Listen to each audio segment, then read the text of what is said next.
नमस्कार दोस्तों। आज मैं मनोज कुमार फिर लेके आ रहा हूँ आपके लिए एक नई स्टोरी। आज आपका रूबरू कराने जा रहा हूँ सालासर हनुमान जी मंदिर, जिसके बारे में आपने काफ़ी लोगों के बारे में सुना होगा। आपको आज जो सालासर हनुमान जी मंदिर की जो बात करेंगे, एक एक रहस्य के ऊपर इसका पर्दा उठाया जाएगा। आज बात करेंगे इसी सालासर हनुमान जी के मंदिर की स्थापना किसने करवाई, कैसे इतने विशाल मंदिर का निर्माण हुआ। आपको एक छोटी सी स्टोरी के माध्यम से बताना चाहेंगे। सबसे पहले बात करते हैं सालासर, एक छोटा सा गांव था। सालासर के अंदर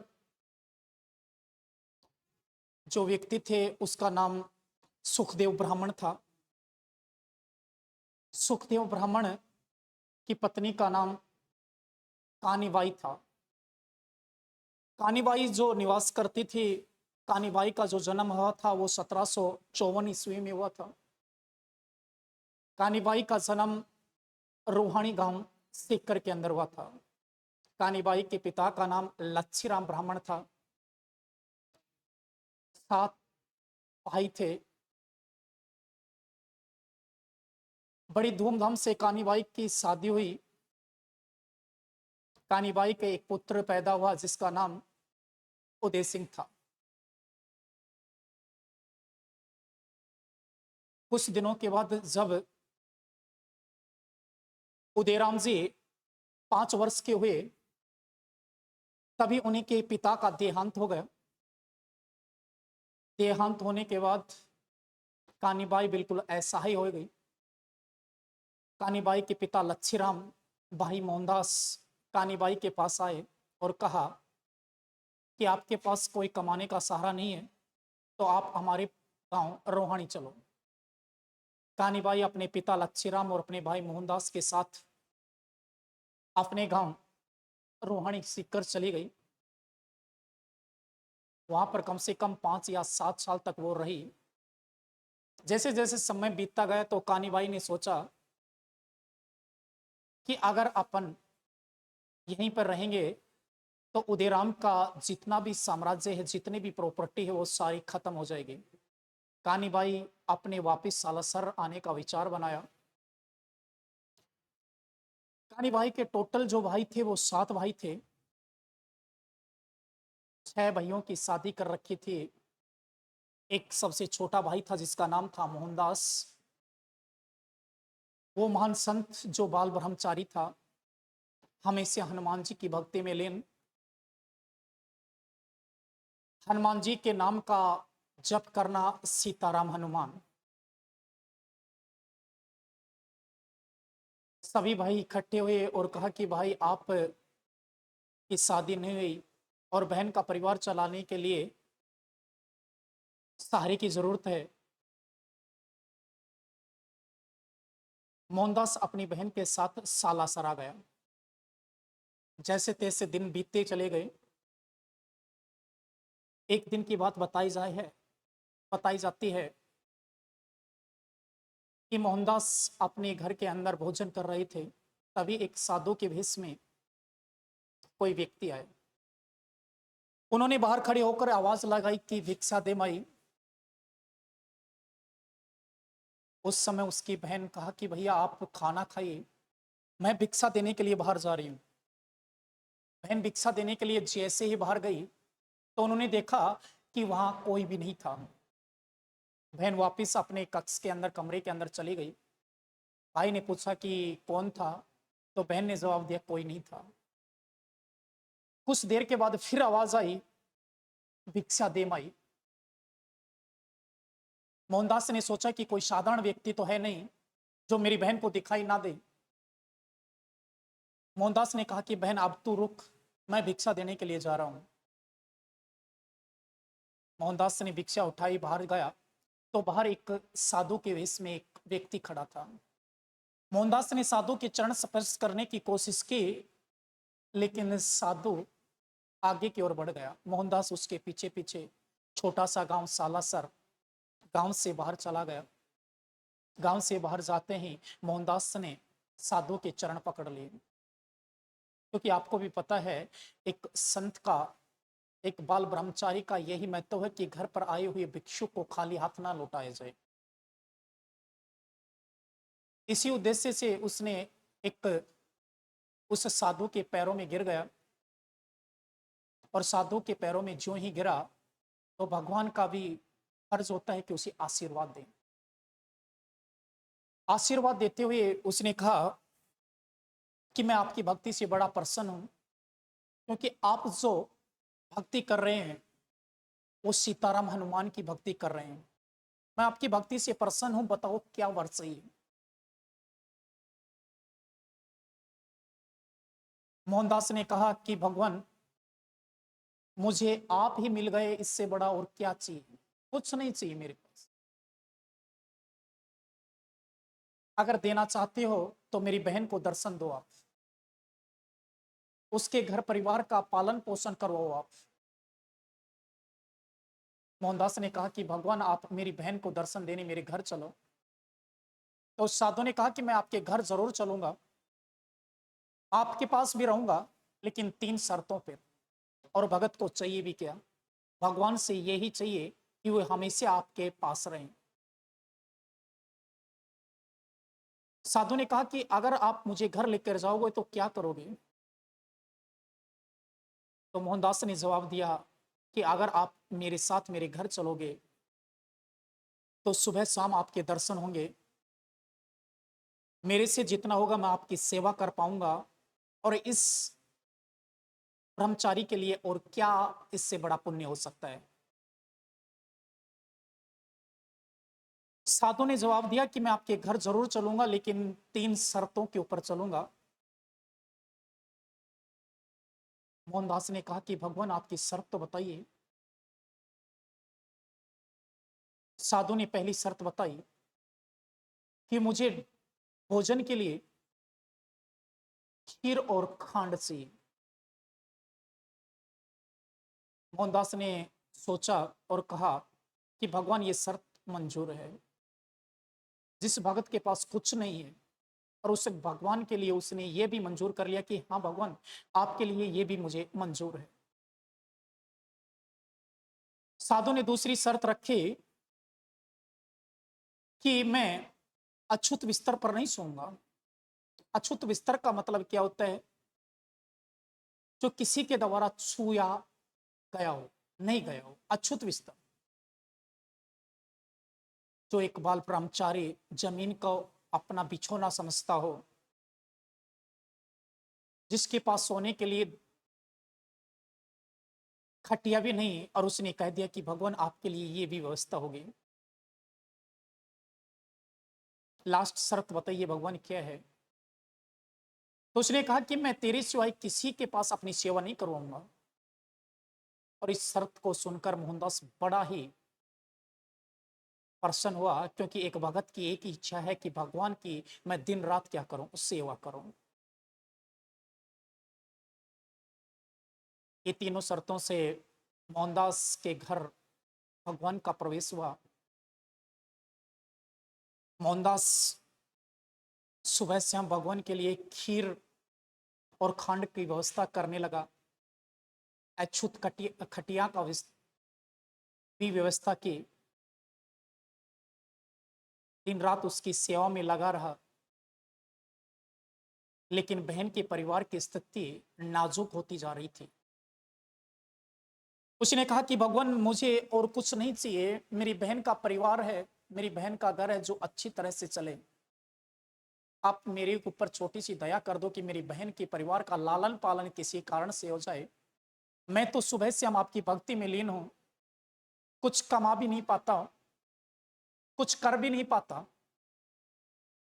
आप कुछ मेरे को मार्गदर्शन करें प्रभु। तो साधु ने जवाब दिया कि इसकी व्यवस्था मैं अपने आप कर दूंगा। उसने कहा कि मेरे मंदिर की स्थापना की जाए। मोहनदास ने जवाब दिया कि भगवान मेरे पास खाने के लिए एक वक्त की रोटी नहीं है, मैं आपकी मंदिर के निर्माण कैसे करूं, कहां से मैं मूर्ति लेके आऊंगा। उस साधु ने जवाब दिया कि इसकी व्यवस्था सब मैं करूंगा। कुछ दिनों के बाद एक घटना घटित हुई। एक गांव पड़ता है पास में ही, आसोडा गांव। और आसोडा जो गांव है वो नागौर के अंदर है।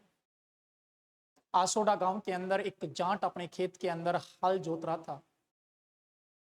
और हल जोतते जोतते उसके हल किसी पत्थर के लगा। जाट ने पत्थर को उठाया, बाहर रख दिया।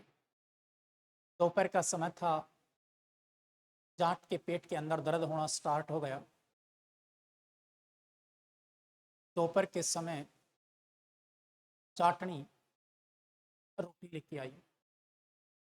जब जाटनी रोटी लेके आई तो उसने पूछा कि क्या हो गया। तो उसने बड़ा सुंदर जवाब दिया कि मैंने एक पत्थर को उठाया, बाहर फेंक दिया, और जबकि उसके बाद मेरे पेट में दर्द होने स्टार्ट हो गया। जाटनी ने बड़े गौर से उस पत्थर को देखा और कहा कि ये पत्थर नहीं, ये हनुमान जी है। साक्षात हनुमान जी हमारे खेत से प्रकट हुए। आसपास के लोगों की भीड़ इकट्ठी हो गई, काफी लोग इकट्ठे हो गए। ये बात वहां के राजा को पता चली। मूर्ति उठाई, राजा के पास रख दी गई।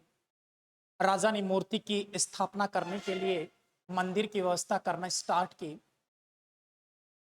परंतु तभी बताया जाता है कि मूर्ति से एक भविष्यवाणी हुई। मूर्ति बोल उठी और कही कि राजन, मेरा स्थान आपके महल के अंदर नहीं है। मेरे स्थान मेरे भगत मोहन के गांव सालासर के अंदर है। जहां मेरा भगत मोहन रहता है उस गांव का नाम है सालासर। मेरा स्थान वहां है। मेरी मूर्ति को वहां स्थापित कीजिए भगवान। राजा ने जवाब दिया कि महाराज, मैं उस रियासत का राजा भी नहीं हूं, मैं कैसे वहां स्थापित करवा सकता हूं। तभी उस मूर्ति से आवाज आई कि आप एक काम करना, बैलगाड़ी लेना, उसके अंदर मूर्ति रखना, और जो बैलों की रस्सी है बैलों के ऊपर डाल देना। जहां पर ये बैल रुके वहीं मूर्ति की क्या करवा देना, स्थापना करवा देना। राजा ने ऐसे ही किया। मूर्ति को बैलगाड़ी में रखवा दिया, बैलों की रस्सी उसके ऊपर डाल दी, और डालने के बाद क्या हो गए, रवाना हो गए। बैल रवाना हो गए। जो ही बैल रवाना हुए तो एक स्थान आता है सालासर। और सालासर के अंदर आपको पता होगा एक वृक्ष, ये मेन जो दरवाजा है, जो प्रवेश द्वार है श्री सालासर हनुमान जी मंदिर, ये मेन दरवाजा है। आज एक विशाल दरवाजे का रूप धारण कर लिया इसने।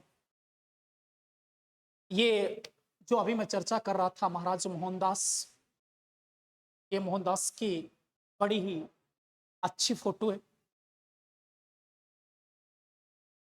ये बैलगाड़ी में विराजमान है हनुमान जी। और बैलगाड़ी से विराजमान होकर हनुमान जी आपके छोटे से गांव सालासर में आ गए। और इसी खेजड़ी के वृक्ष के नीचे वो दोनों बैल यहां पर आकर रुक गए। और जब जो ही दोनों बैल आकर रुके तो कही गई बात के ऊपर मूर्ति की यहीं पर स्थापना कर दी गई। ये बात बताई जाती है 1811। 1811 को यह बात बताई जाती है कि 1811 में मूर्ति की स्थापना की गई। और मूर्ति की स्थापना जो की थी वो श्रावण शुक्ल नवमी को दिन की गई थी। श्रावण शुक्ल नवमी के दिन मूर्ति की स्थापना की गई 1811 में।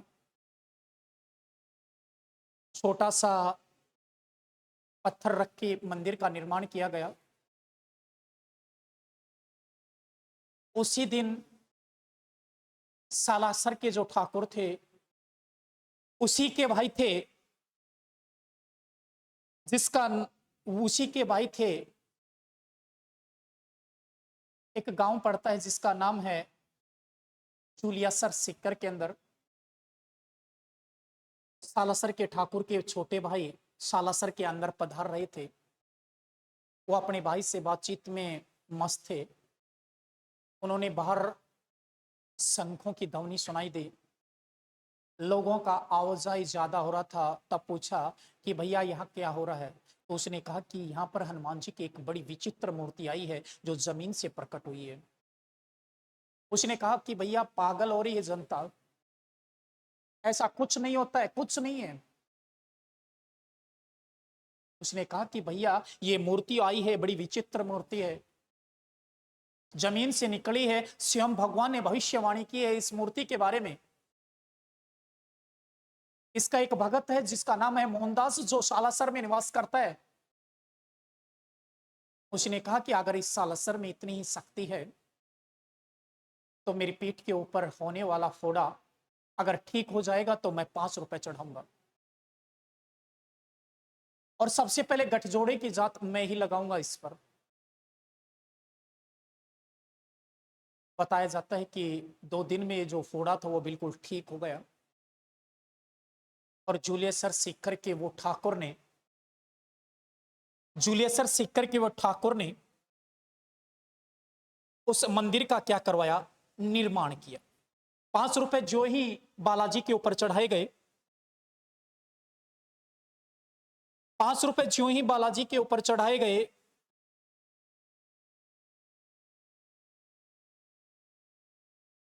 उसी 5 रुपए को लेकर मोहनदास ने एक बड़े अच्छे कारीगर को बुलाएगा, जिस कारीगर का नाम था नूर मोहम्मद। और नूर मोहम्मद जो रहने वाला था वो फतेहपुर सीकर का रहने वाला था। नूर मोहम्मद आया, और नूर मोहम्मद ने आकर एक बड़े ही विचित्र और बड़े ही सुंदर मंदिर का निर्माण किया। वर्तमान में ये जो मंदिर आप देख रहे हैं,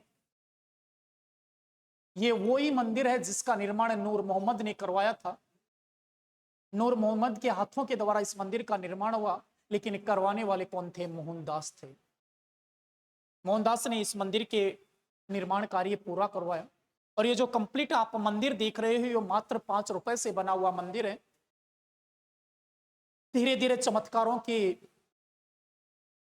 संख्या बढ़ती गई और मंदिर का आकार भी दिन प्रतिदिन बढ़ता गया, और आज आपको पता होगा कि विश्वविख्यात सालासर हनुमान जी का मंदिर आज पूरे विश्व में प्रसिद्ध है, और वो प्रसिद्ध है अपने चमत्कारों से। करने वाले हनुमान जी थे, लेकिन हनुमान जी तक अपनी बात जो पहुंचाते थे उसका नाम मोहनदास था। मोहनदास अपने भक्तों से कहते थे कि लाल कपड़े के अंदर अगर नारियल बाल के हनुमान जी के ऊपर चढ़ा दिया जाए तो हनुमान जी उसकी हर मनोकामनाएं पूरी करते हैं। इसी श्रद्धा भाव से लोग हनुमान जी के ऊपर लाल कपड़ा व नारियल बांध कर चढ़ाना शुरू किया। भक्तों की मनोकामनाएं पूरी होनी स्टार्ट हुई।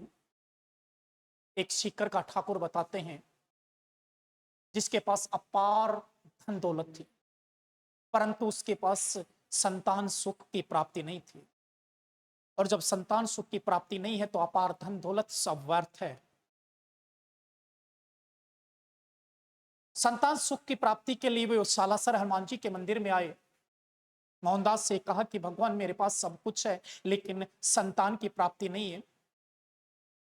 आपसे मैं आपके माध्यम से मैं हनुमान जी को यह कहना चाहता हूं कि अगर मेरे को संतान सुख की प्राप्ति हो जाए तो मैं यहां पर एक विशाल महल का निर्माण करवाऊंगा। मोहनदास ने कहा कि एक नारियल लीजिए, एक लाल कपड़ा लीजिए और हनुमान जी के ऊपर चढ़ाइए, हनुमान जी आपकी मनोकामनाएं जरूर सुनेंगे।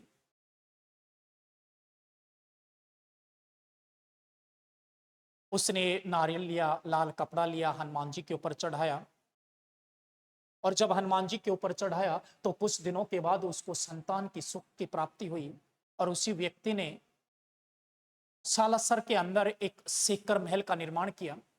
आज भी वो सीकर महल आपके सालासर के अंदर स्थित है।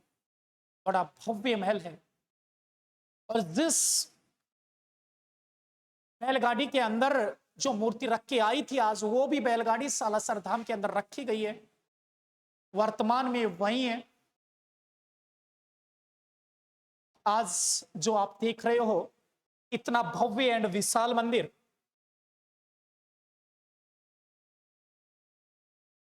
इतना भव्य और विशाल मंदिर सभी भक्तों की के सहयोग से इसका निर्माण कार्य दिन प्रतिदिन बढ़ रहा है। तभी कहा जाता है